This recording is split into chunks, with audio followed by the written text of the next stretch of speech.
Hello, everybody. My name is Alan Kett. This is the Museum of Graffiti's Art Talk series. Today we'll be speaking to Eggs live from Finland. He's joining us, and we're connecting with him. We're excited to have him today and talk about his illustrious career as a painter. And so far, so good. Thank you all for joining. It's been a minute since we've done our Art Talk series, and so we're excited to kick it off today again with Eggs, and later on tonight with Doze Green. So if you have time later on tonight to join us, Carlos Mayer will be talking to Doze. And so let's see, we're waiting for Eggs to join us. Hopefully he has a good connection. But in the meantime, the Museum of Graffiti is dedicated to exhibiting graffiti art and the history of this movement and educating the public about it. And so we've been open since December of last year doing this type of work. We're located in Wynwood, Miami, in the United States. If you have a chance to come down, please do visit us. I think you'll enjoy what we have to offer. And I see everybody logging in. Sess, what's going on? Seeing what's going on. Let's see if we could find Eggs. He was here, and I don't see him anymore. I see someone from Paris joining us. What's up, everybody around the world? Thank you for joining us. It's going to be a great talk with a phenomenal artist tonight, or today, or tonight, wherever you are. Let's see if we could find Mr. Eggs.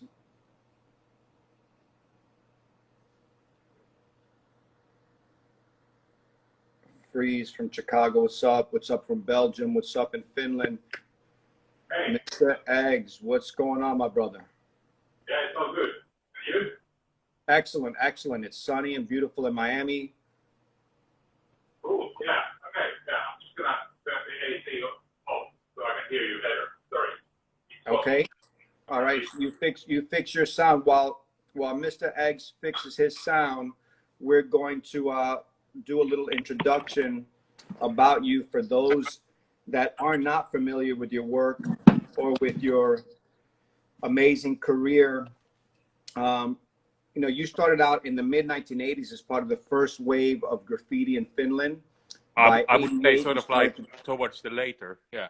Okay, so by that time you started to travel a bit and going to places like Stockholm and Paris to discover and document those scenes. And although you lived all the way in Finland, you were able to connect with folks from all over Europe and wander and travel and paint. And you pretty much, you know, from what I understand, you've traveled all over the world, sharing your styles and sharing yourself. Yeah. And so, right. And so today we're going to talk a little bit about you as a writer and you as this intrepid traveler and adventurer.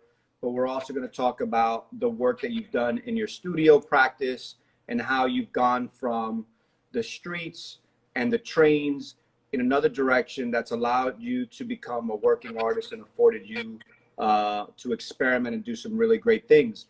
And so we're going to start off by showing some of your works, and we will get questions at the very end. So here you are.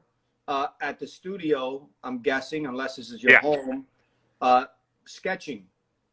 Yeah, I think those three letters are really the base of my whole art. I mean, I didn't start to write three letters, E, G, and S, to become an artist or to have a studio or try to make my living with that. Like, I started like to copy the coolest kids in my neighborhood who wrote graffiti. And I was a nerd myself, and I wanted to be cool. So I just thought, like, maybe that's sort of like a step into coolness, and which I'm still not sure if it is. But so I started little by little, first kind of like tagging and observing, and I went through a lot of names and kind of like always inspired by some greater writers, like, you know, somebody had a nice S, so you next week you change your name, that you would start with an S2, so you could copy a little bit of that S.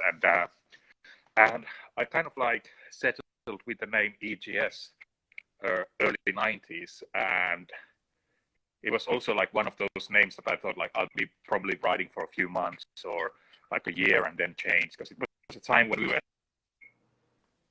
So you were mentioning to us, you know, the discovery and landing on this name and deciding to keep this name EGS. Yeah, and it was one of those, I don't know, funny things that happen in life that you don't know. When you start something, you don't know where it's going to end. And I don't know where this is going to end, but I certainly didn't think that I would be showing in a museums with 3 silly letters. And that was not my goal either. I mean, my goal was to be social and meet friends, have a little bit of adventure, fun, and be creative and see new places. And that's what I still try to do. I still try to travel as much as possible. And now with the COVID-19, I think this has been kind of like longest time I haven't been traveling anywhere outside of Yeah, I mean, I Finland know for you like from almost traveling. 20 years. So tell me a little bit about the travels. You know, your desire to go out and see the world and paint the world. See. Okay. So my question was really on this development of style. I see this style here as an example. It reminds me of a mixture of something new, but also something maybe from 1974. I mean, I've always been like fan of different graffiti styles and an eager information hunter. And I was trading a lot of photos like in early 90s and late 80s and collecting magazines and traveling a lot. And I was kind of like trying to soak in all the influences I could see, whether I even liked the piece or not, like didn't matter. Like I always found there was something interesting in every piece. And especially sort of like early 90s traveling in Europe was very exciting times, because, you know, you hadn't really seen those those pieces before. I mean, because it was all like analog. So you'd have to, somebody had even to post you the photo, or you'd have to see it in a fanzine, or you'd have to go there and see it yourself.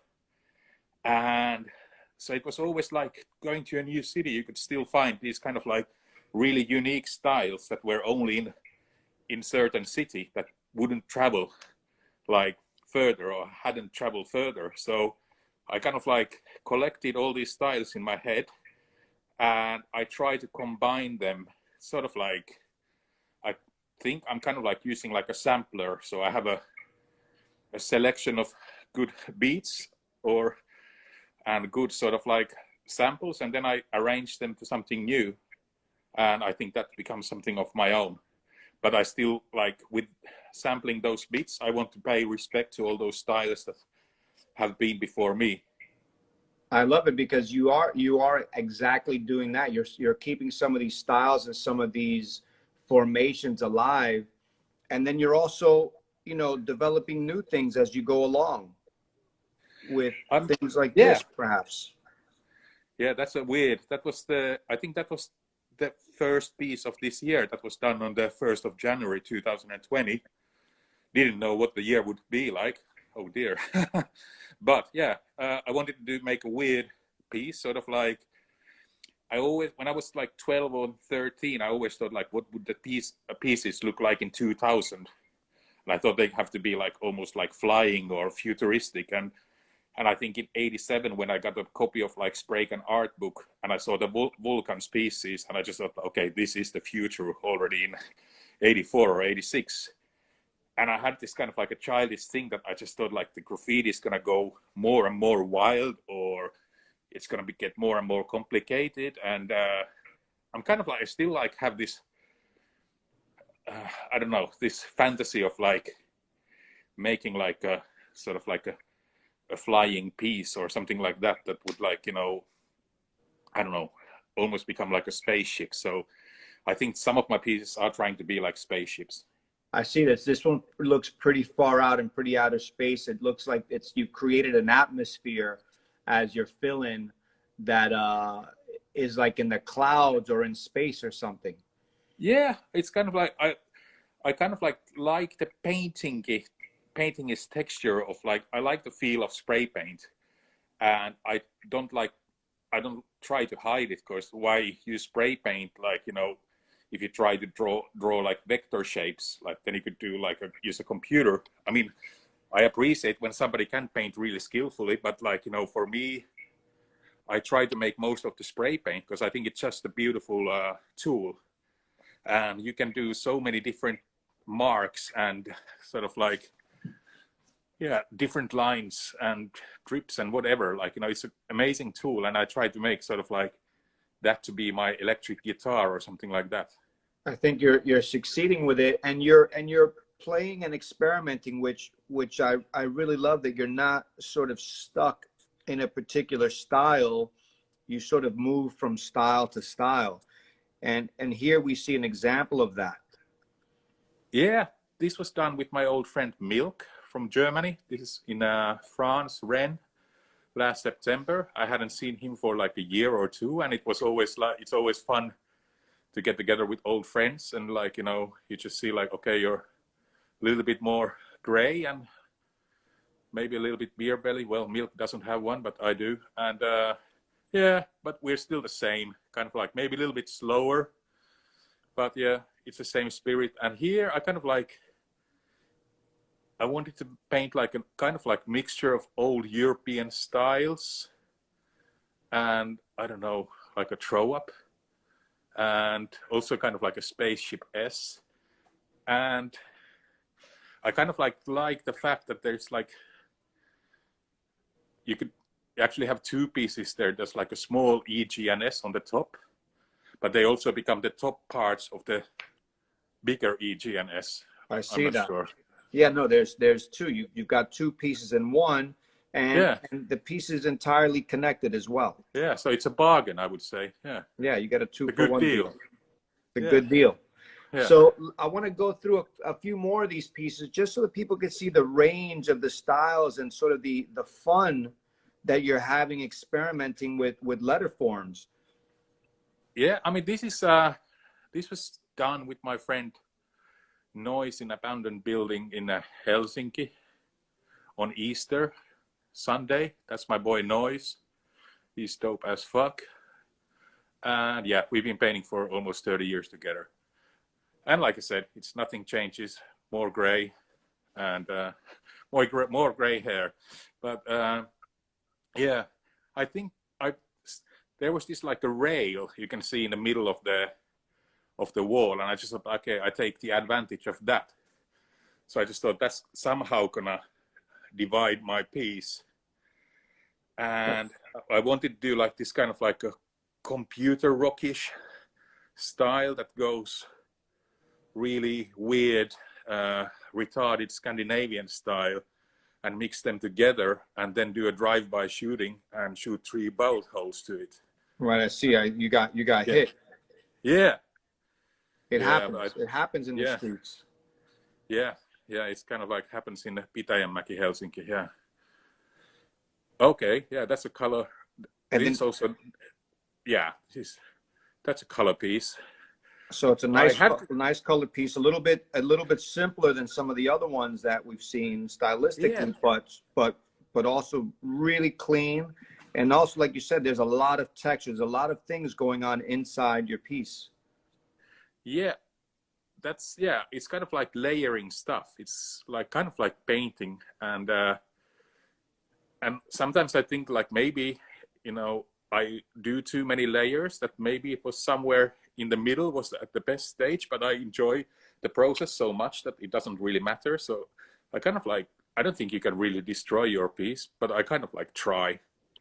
And these colors, these are kind of like, these remind me of like can control days. I mean, these are probably like, I tried to do sort of like kind of colors that like, you know, Charlie would have used in LA, or I don't know. For me, these were like these kind of like poppy Krylon colors. I mean, they're not Krylons. They're kind of like mixture of whatever paint I had in my studio, mostly Montana from Spain. And I can see that. I very much see the influence with the colors of those early 90 pieces from California with when they were painting with floral paints. They would Yeah, find weird, you know, flower paint and use it.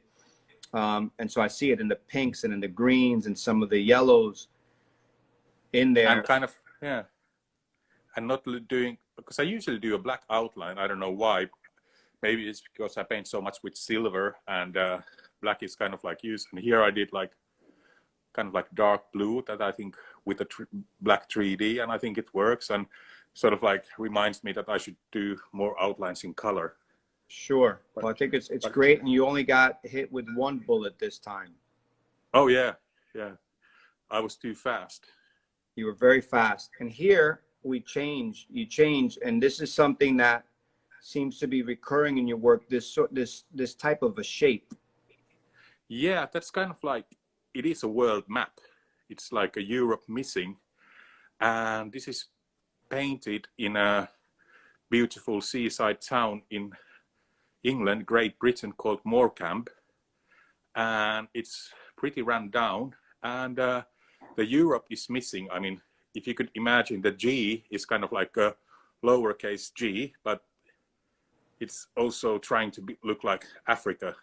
And so there's a Europe missing above it. And this was just after the Brexit vote, when Britain sort of like voted itself out of European Union.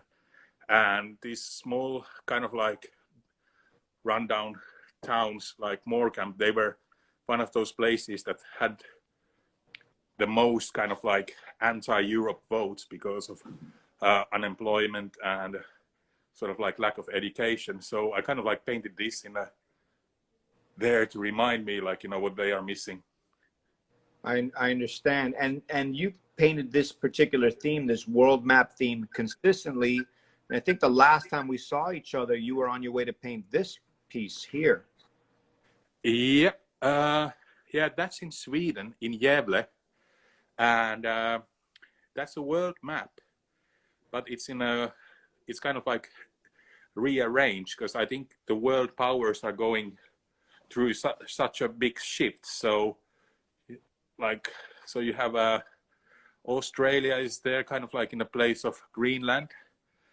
And, but then at the sort of like, it's kind of like it's not about the new world order, but it's about sort of like how us like Europeans and also Americans have so long time have been used to think that we are the sort of like the people who control the world, and we are in charge.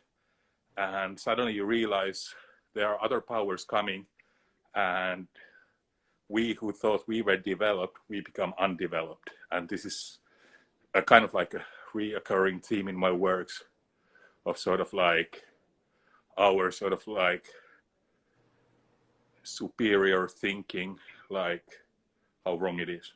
And so the previous piece that you showed here, this is obviously done illegally on the street somewhere. Yeah, during the day. You know, I mean, during the yeah, day, but no one cared, I guess, and you were able to do it. No. Yeah, I told I was an artist, so. Right. So you pulled the old routine, which is great, and then but this one is a commission. This one, Yeah, this is someone's house or yeah. building. No, this is like an art center in Gävle, in the sort of like middle of Sweden. And yeah, they invited me to paint that, and was organized by Document Press guys from Stockholm. They curated it, and this small city also got few other murals, like by Rubin and also by Lady Pink. So it's pretty cool.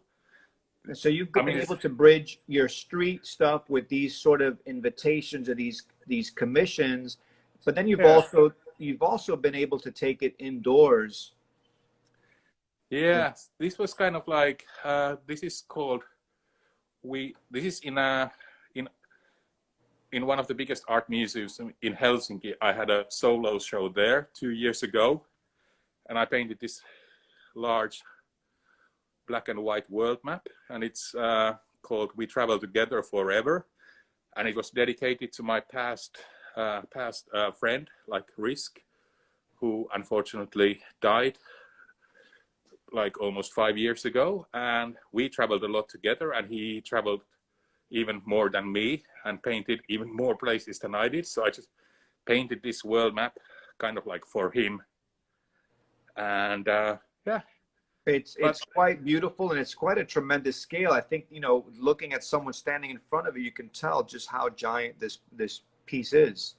Yeah, and I don't, for this kind of works, I don't use sketches. I just start somewhere, and it's like only black paint on a white wall in museums, and I really like the fact that, you know, it's kind of like you can't go wrong, but you know, you just don't tell it anybody. Like, you know, it's like kind of like a freestyle computer rock world map. That's pretty wild. So this is entirely improvised. Yeah. Wonderful, wonderful. And then another version of this is here. Yeah, this is also in the same. This was like a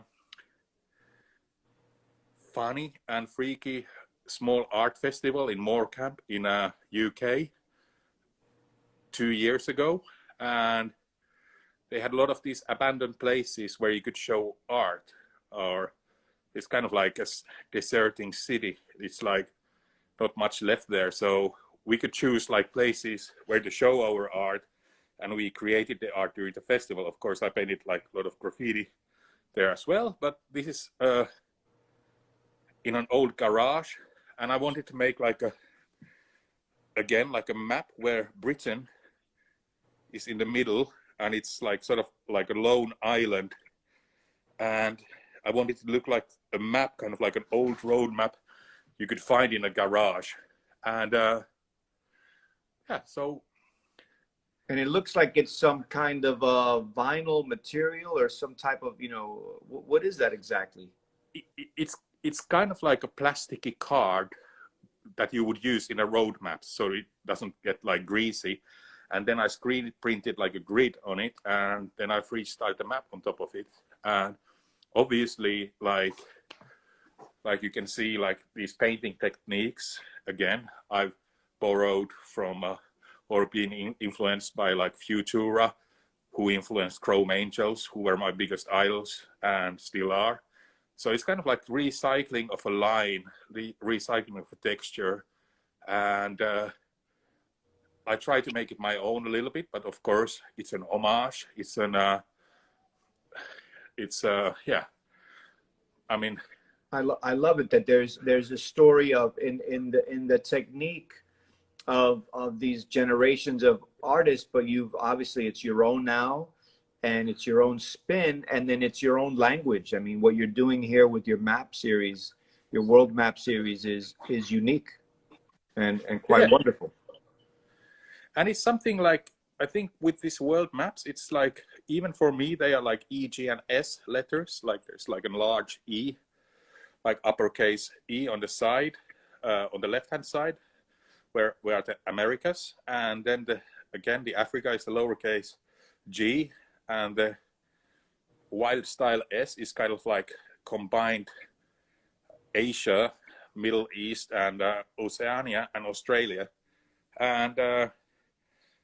And for me, this is quite interesting. Like you can draw maps really bad, and people think like, okay, that's a world map, I guess. Sure. But if I would draw EGS really bad, nobody would say like, if I do a wild style, they would say like, you know, normal people would say, oh, that's an EGS. But, you know, with world map, you know, you can recognize. And I once painted a world map in Albania illegally on the street. And, you know, Albania was basically like a closed country from 1945 until 1989. It was like a communist rule there, and the people there couldn't travel. So I was painting this world map, and an old gentleman, maybe sort of like 80s or late 80s, he stopped by, and he surprisingly spoke English and asked me like, is that the world map? I was like, yes, it is. And he said like, you know, for my generation, looking at the map was the only way one could travel. So wow. They would look at the maps in school and just sort of like dream about like traveling. So just looking at the map was the only way to travel, and that just gave me like a huge feeling of like, you know, that I'm actually communicating something with drawing these maps. That for some people, like the map gives another impression, and then some people say, oh, you paint maps because you paint it all over the world. I'm like, no, that's not the reason. I paint maps because I'm interested in them, and sort of like here there's another world map on the table, and I became really interested in, like, when I started painting these maps, maybe like almost 10 years ago, like why are the maps done and what do they signify? And so I came to a conclusion. Usually they are drawn by winners, never by losers. So it's about it's kind of like most of the time it's like a proof of robbery, that you steal some land, or you steal like oil, clean water, or land, and then you draw a line. And I think sometimes these lines are the most powerful lines that any person can draw, because, you know, these lines, they start wars or they stop wars, and I mean, they unite families and they divide families. And I think some people who have been drawing these lines have been the worst vandals on this planet ever. I would have to agree with you. And so, you know, in this process, you're starting drawing these, freestyling. Is this picture of you in the studio, are you doing one of these maps? It looks like you are. Yeah, I'm doing one of these maps, and I'm actually using like this is kind of like my tools are here, like syringes. I fill them with ink, and to achieve that kind of like a line that I really much like. It's kind of like a thin line, reminds me of a spray can somehow.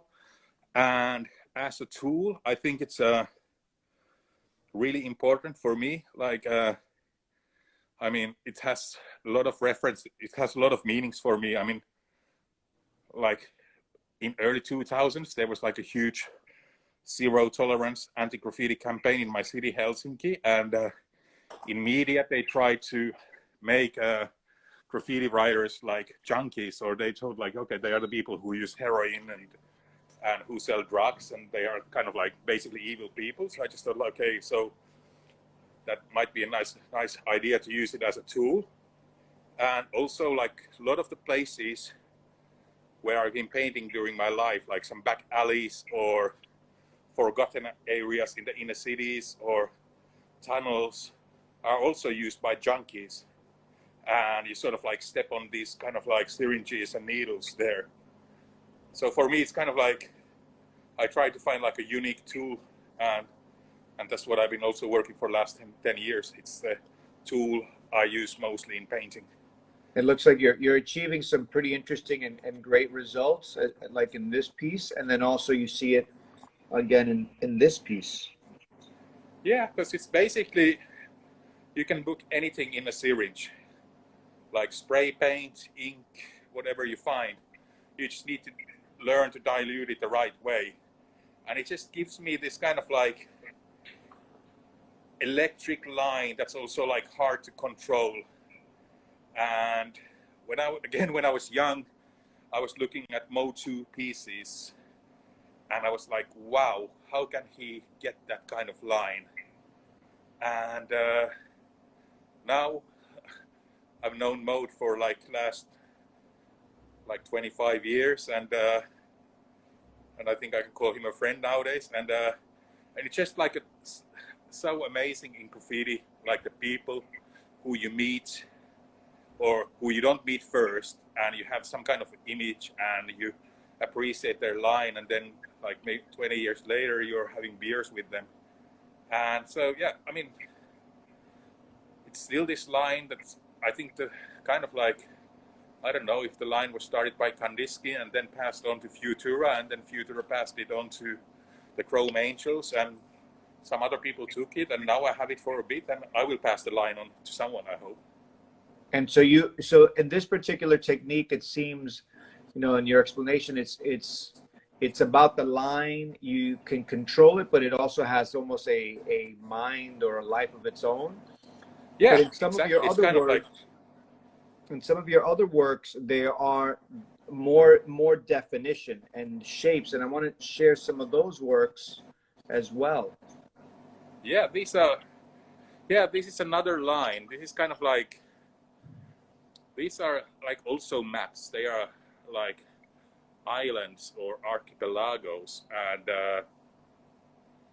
and for me, this, they are like kind of like, I try to draw letters without drawing letters. I mean, I've been drawing EGNS so many times, so I can sort of like, I think I can do them with a little gesture, and I try to break them down, and I still try to draw EGNS without writing EGNS, and I like to use just like India ink with brush, and always these kind of works on paper, so you don't go and overpaint anything. It's just the kind of like the natural line that comes, and usually there are mistakes, but I think my work is based on mistakes, and I think the mistakes create miracles, and usually when I'm working in some kind of, when I'm working on a piece or when I'm working on a painting, and there's this a moment where you think, okay, it's all going wrong, or I made a mistake, or kind of like then I just think like, okay, this is when the kind of like the fun starts, where the challenge starts. So you kind of like have to use the mistake to make the painting good, or you have to kind of like use it somehow, and that's how most of my experiments have become. And here is yet another one. Yeah, this is kind of like, I used masking tape here because I kind of like, it was like this personal thing, like of, again, when you were a kid, like, you know, using masking tape in graffiti was like a no-no. So I just thought like, okay, I tried to use masking tape in some pieces, but it's kind of like, it's too time consuming, and it's kind of, I find it boring. So instead I use it a bit in a painting. No, I mean, I love the experimentation. I love that you are just, you know, playing with these materials and these techniques, and having, you know, very interesting and beautiful results. Yeah, And then you go this way. yeah. These are like glass sculptures that I've been working for last 5 or 6 years, and it's a completely another sort of like technique what I've been using. I mean, you can see there's like 3 of those here. Yes. Next to mine, and again, this, no, well, you don't create glass by accident, but I was kind of like, how I got into it also was like, I was invited to go for a workshop to try it out, and I immediately fell in love, and I was also like, the workshop is like an hour and a half away from Helsinki, and it felt like a bit of a sort of like, yeah, a bit of a mission to go there. I remember I woke up early in the morning. I just thought, oh no, why would I go there and do glass? It's like, and then I just thought to myself, well, maybe this is one of those things, kind of like, if you go and look at that layup, you know, it might have a train that never laid up there before. It's kind of like one of those things. It's like, you know, go and do it. It might change your life. And I think it kind of like pretty much changed my artist life of finding this medium. And here again, there are like 3 letters, E, G, and S. And I think this is like called like Burning Youth. That is the title. And they are like flames. And of course, you know, the flames have a certain kind of like meaning in graffiti. I mean, like, you know, people used flames in, I think, since early 70s on their graffitis, and then became to, like, you know, the mission to do graffiti was like trying to burn. And so I made these flames, and also they are like reminding me of like these like campfires that we used to do in forests of Sweden or around Stockholm after doing an all-nighter going to paint a train, and with Nug and Chaos, and then you would make a fire in the middle of forest and like keep yourself warm until you go and get the daytime shots. And I wanted to shoot them in the rain in Helsinki, and it's outside of the courthouse in Helsinki. Amazing, amazing. And then here you have it again, a much different. Yeah. piece. Yeah, these are kind of like, I wanted to make like really kind of like organic bubble letters, and use this technique when I mean these are quite complicated pieces of work. I mean, I think each of these sculptures has like 8 to 9 layers of glass. So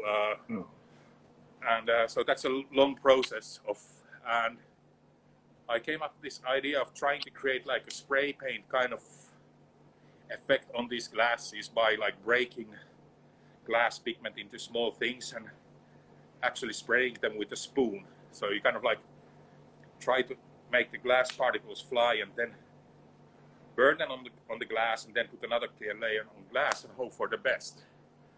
And so I just thought like it was about fade, and the title of this work is like Faded Ideals, and it's kind of like a self-critical for myself. Like when you're young, you're so like, you know, full of like ideals and kind of like no compromise and no sellouts. I mean, I'm happy to call myself in a way sellout, because I try to sell my works and I try to support myself with that. And but I don't think I'm selling out graffiti. I'm selling out my art. So and I'm not even. So I'm just selling my art. So this is called like Faded Ideals, and it's also about how like 25 years ago I thought that I should never ever show EGS in a gallery, and this piece was shown at the Finnish Glass Museum this spring and summer. So yeah, it's kind of like I compromise. You've come a long way. Yeah. And yeah, this is a series. Yeah, quite wonderful pieces. I mean, you're mentioning how challenging or how involved it is to create these pieces, but the results are exquisite. Yeah, I mean, of course I don't work. This is kind of like teamwork. I mean, making like this kind of like a 3-piece sculpture involves like 4 people.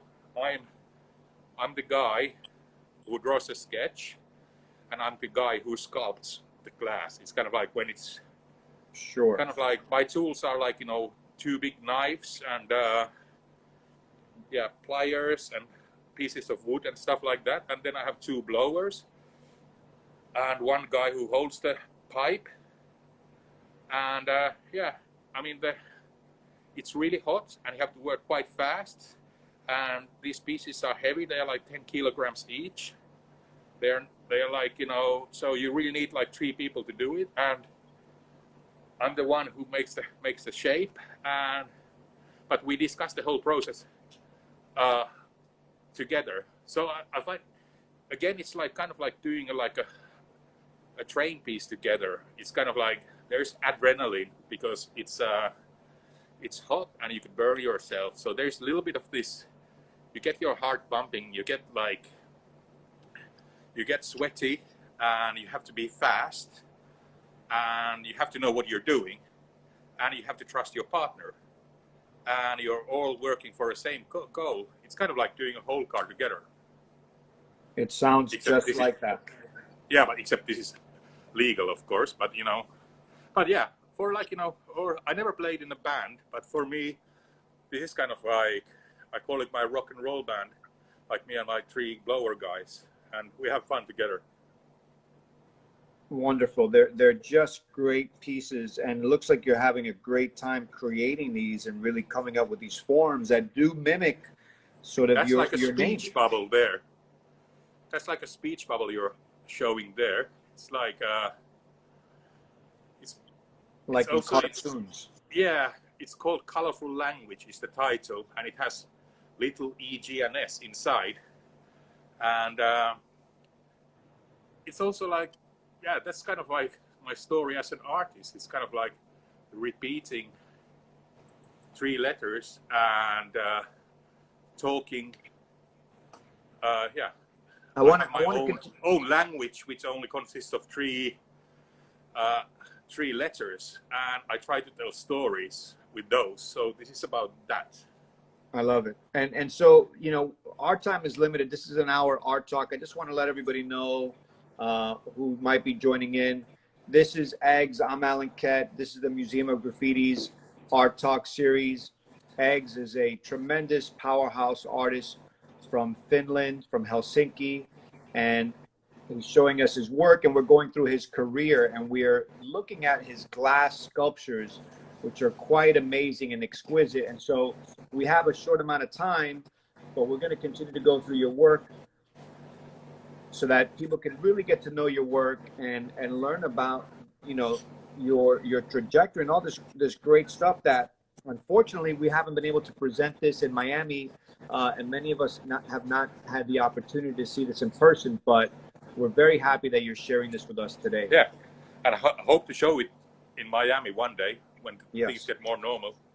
Exactly. I mean, these are heavy, but they travel. We love that. We want to do that. So, and here you see, I mean, you're having a lot of fun here. You have an open like refrigerator or freezer.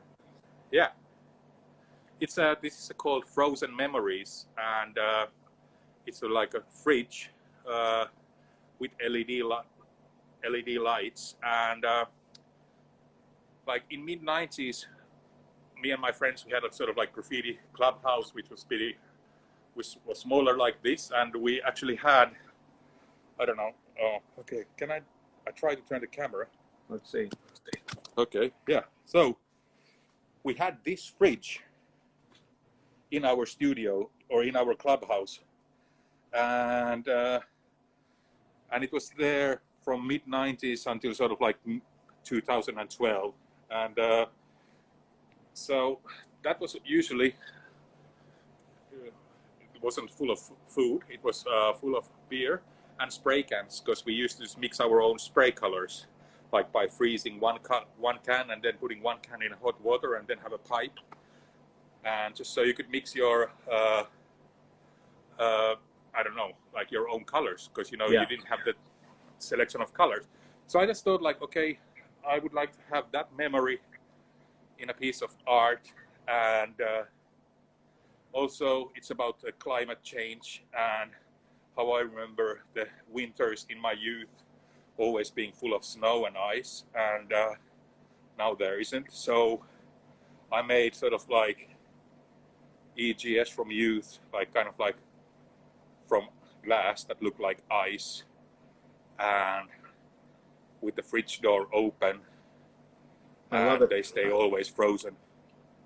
I love it. And so here we're going to go through a few more images here of glass, and here you're starting to play with lights. Yeah, this was And kind of like projection. how they are like overhead projectors and kind of like analog technique before, like, you know, video projectors. So I mean, this is what I used to have in school, and I wanted to create this work where I could paint walls with glass. So I just thought, how would I do it? And I created these 2 pieces that, like, you know, project almost like paintings on the wall, and it's called, like, you know, yeah. So it's sort of And like so a romantic memory of like analog techniques, and also combining my old school, which is graffiti, to my new school, which is contemporary art and making glass. So kind of like, I don't know, romantic thinking of past and combining with future. it's very cool, and you know, I see, you know, you working with light more and more, and sort of creating these environments such as this, which are quite dramatic. This is a recreation of like a nightclub in Helsinki from early and mid-90s. It was also like, it was like a youth center or kind of like occupied space that was for different youth culture, for graffiti writers, like skaters and bikers. And it was kind of like a scary place to go when you were a kid, but so exciting. And I created this like maze-like walls that you cannot see here. And I composed a soundtrack with a friend of mine, and with strobe lights, I wanted to create this sort of like, in a way, it's like a cityscape. It's like going into a nightclub and surrounding yourself with these strange shapes that were graffiti and that were hard to cipher. And I remember like going there first time when I was a kid. I was just so excited to see like big graffiti paintings and tags, and they were done by kids who were maybe 3 or 4 years older than me. But like when you're 12 or 13, like 3 years is like, you know, a decade or a century. So yeah, I tried to create this, like one of my art is like, you know, one of the sort of like directions where it's going at the moment is like, I try to create these installations where I combine my memories and sort of like some of my thinking and political ideas and different medias like glass, music, light, spray paint, and paintings. Here's a self-portrait. It's called Portrait of the Artist as a Young Man. It's a kind of like hand-blown head with LED light inside, and then had knitted balaclava. And it's kind of like me in the yards when I was 16 or 17, like a little bit confused, a little bit scared, but kind of like excited and feeling amused as well. And it's a resemblance of Edvard Munch's Scream painting, yes, which was also in one of Blade's whole cars. So yeah, so it's I love that you're playing with all these themes from your childhood and these memories and bringing them back to life in such a new way with these materials.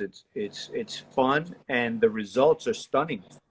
Yeah, here you can see it's like a space. This is like it's like a train yard. This is like on the left, you can't really see them, but they're actually like hand-blown police lights, like EGS, like, you know, with the real police light machinery inside. So they are flashing, but it's like, and on the other side of the room, there is my self-portrait, and these are the kind of like narrowing walls going together. It's like a train yard, and it has UV light, and so it's the kind of like the tension of painting trains in one room is in the between. It's like me, and then it's the cops, and in the middle there's this beautiful scribble.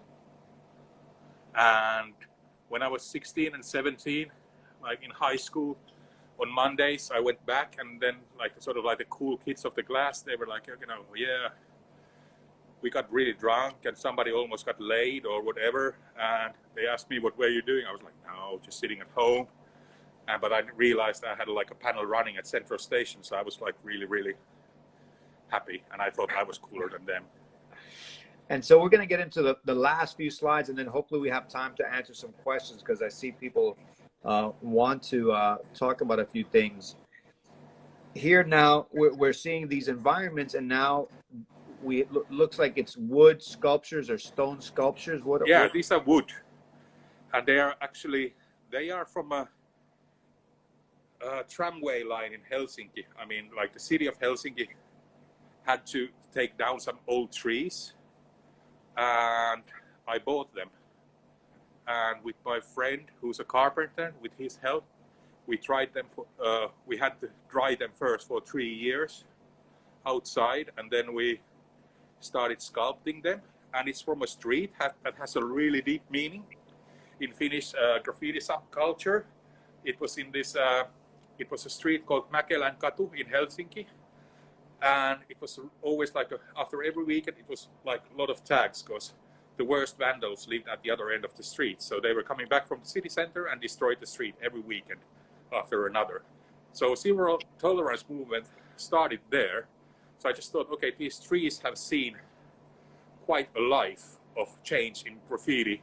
So I just thought I kind of like, I will chop them down, burn them, make them say EGS, and rearrange them as trees as they were on that street. And they are kind of like, they survived the fire of Babylon.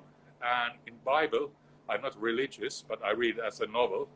And there's a story about 3 wise men who don't want to bow to the king Nebuchadnezzar, and they are sent to fire, but they come back, and so they survived the fire of Babylon. And that's what I think happened to graffiti in Helsinki. It survived the fire of Babylon, and I made an art piece of that. Very, very nice. And then the last piece that we're going to share today is this one. Yeah, it's called Words Are Very Unnecessary, and it's a political piece. It's made to resemble a protest, and this is done like a year ago before this strong movement of protests going on around the world. And I just thought, like, world is so polarized place at the moment. It's like we cannot find like a unifying message, and people are really kind of like poking each other and trying to provoke. And I don't really think if that's the right way, but I don't know what the cure is. And at the same, so I just kind of like thought, like, if I created like protests that doesn't say anything, or it says whatever you ever want to be, so maybe all people could stand under one banner. But also the another meaning for this piece is like usually the most revolutions are started at night. It's kind of like in graffiti, and then in the morning, maybe the revolution didn't succeed, or the world looks different, or it looks the same. And sometimes your ideals change overnight, and the sort of like the slogans of yesterday become unreadable. Sure. And it's a Depeche Mode song as well. Really good one. I love it. And so, Eggs, I want to thank you so much for sharing your work with us. Alan. We have a little bit of time left before Instagram cuts us off. I used to do commercials for a living, but now I do one. It's my new book, published by Document Press. I think it has like you wrote to my last book, but it's sort of like, it's a lot of stuff that you've seen in this interview. Okay, yes. How I turn the camera around. It's a lot of stuff that you have seen during this interview, and it's more of my mumblings about my art, and I try to sort of like show here how graffiti and my sculpture, they go hand in hand, sort of like in shapes. They're kind of like the two sides of a coin. Like here, it's like one of my favorite spreads here. You can see the color and the shapes. And it's an old Long Island Railroad train that Seine used to burn. And yeah, so it has another sort of like a meaning for me. Well, we love that. And so I encourage everybody to get the book. I'm going to get the book as well. And we love Document Press. It's such a great press. So Document Press, for those that don't know, is a press out of Stockholm in Sweden that for many years now, I don't know, 20 years maybe, or something like that, has been publishing UP Magazine, Underground Productions. I see Track on here. Track is a very important part of that. And yes. And have published, very good and very important books that without their assistance, many of these books would never see the light of day. So please do go support and buy the book and support Document Press. Look them up online if you're in Miami, or if you want to go to our website. We carry a lot of Document Press books, really great books. And so it's really important for us now, you know, always to support each other and work together, but especially now during this pandemic where we're closed, to support people. You know, if you're going to spend money, support people that you care about it, that you believe in, that you want to see continue to grow and flourish, because things are pretty tight out here. And so we love what you've been doing, and really appreciate your work. And so there was a question before from Mike Giant, and he wanted you to share a story about painting some trains in London or something. I don't think we succeeded. I think we were stopped by Stella Artois beer, or I don't know, I'm not sure, or police, one of those others. I lived quite close to a train yard there, and we went there, and I can't remember what happened. We didn't do a train, but I remember Mike staying in London for a year, and we hooked up quite a bit. And yeah, well, train didn't happen, but it didn't happen most of the nights when we tried it anyway. So it's one of those rare things. Well, you know, the knives are still there, and memories. So I mean, it's one of those things, we tried, Mike. You know, it's one of those things people don't really understand, you know, that are not from within, that are not writers, that, you know, they just see the pictures, they think, oh, it was easy to do, or okay, you know, in the wrong place, says you know, Mike. Okay, yeah, you know, it's so easy, but you know, many times when you go to paint, you don't succeed, but you just, you know, go back and try again, and maybe, like you said, you stop for beers instead, and you move on, and you call it a night. And so what you do see out there that's successful, the strains that you see, if they see them in photos or online, all those artists, all those writers that have tried, they put in a lot of work to succeed. Exactly. You know, so for every success story, there's also a failure story. It's not as sweet as the books might lead you to believe. Yeah. I don't know. I think like I say, sometimes, like, you know, the bad memories become good memories at the time, and you learn from them. And as long as you don't go to jail, I think it could be a decent memory. Yeah, I think so too. And so, any other questions out there, folks? We have a few minutes left before we get cut off today. We're here with Eggs, coming to you live via Miami and Helsinki, and we have a couple of minutes. If there are any questions, answer them now or ask them now. And if not, remember to check in with us tonight. Tonight we have another art talk with Doze Green and Carlos Mayer. They'll be talking about all kinds of things, both well-known writers. So let us know. Someone wants to know about trains, and someone else is writing in Finnish, which I can't read. I think somebody's telling it's beer o'clock. So, okay. They There's want to too know many questions. If someone were to want to buy your artwork, where do they go to buy your art? They should go to my website, xhelsinki.com. I type it here, EGS Helsinki. Excellent. So he's writing in the link. Anybody's interested, you can go to that link to buy his work and buy his book, I imagine. Question is, there's a question here about your training. I did study yeah, graphic design, a little bit of fine art in London, and I graduated in graphic design, and because I didn't want to become an artist, so I studied graphic design. and I so did some fine art studies. That was your career for a long time, is that correct? Yeah, and now I kind of like, I freed myself from Babylon and became an artist, or trying to live with my art. Wonderful. Well, everybody, thank you so much for tuning in today.